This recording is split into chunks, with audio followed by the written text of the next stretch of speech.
CNG স্টেশনে ঘন্টার পর ঘন্টা যানবাহনের দীর্ঘ সারি, চুলায় নামমাত্র গ্যাস আর শত শত কারখানায় উৎপাদন প্রায় বন্ধ। এলএনজি টার্মিনালে আগুনের ঘটনায় হঠাৎ করে দেশজুড়ে তীব্র সংকট।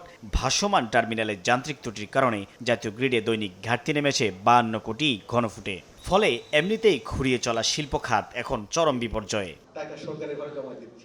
মঙ্গলবার রাজধানীর বিনিয়োগ ভবনে বিশ্ব যুব দক্ষতা দিবস 2026 উপলক্ষে আলোচনা সভা অনুষ্ঠিত হয়। এ সময় প্রধানমন্ত্রী মুখ্য সচিব বলেন, বিগত সরকারের আমলে গ্যাসের পাইপলাইনে রক্ষণাবেক্ষণ না থাকার কারণে সরবরাহে সংকট তৈরি হচ্ছে, যার দায় আসছে বর্তমান সরকারের উপর। এটার কিন্তু সরকার কোনো দোষ, সরকারের দোষে হয় না, মানুষ সাধারণত বুঝতে পারে না। কারণ সমুদ্রের কত কিলোমিটার অনেক গভীরে এই পাইপ ফেটে গেছে, আগুন লেগেছে, সেটা এখন রিপেয়ার চলছে।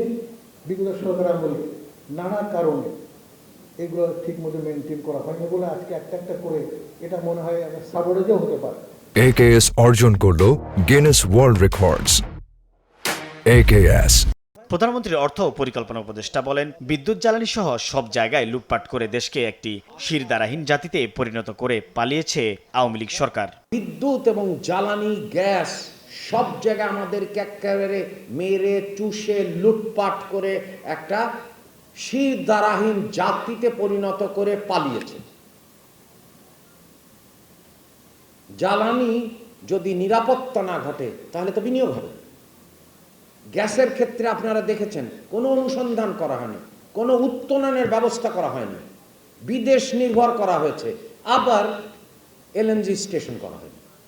অনুষ্ঠানে প্রবাসী কল্যাণ প্রতিমন্ত্রী জানান, কর্মীরা যাতে কম খরচে মালয়েশিয়া যেতে পারে সে চেষ্টাই করছে সরকার। মালয়েশিয়াতে আমাদের দ্বিতীয় শ্রমবাজার বাংলাদেশিদের একটা ভালো ডেস্টিনেশনের জায়গা, সেটা দীর্ঘদিন একটা ইল প্র্যাকটিস ওই জায়গাটাতে হয়ে আসছিল যে আমাদের যারা যাচ্ছে শ্রমিকদেরকে।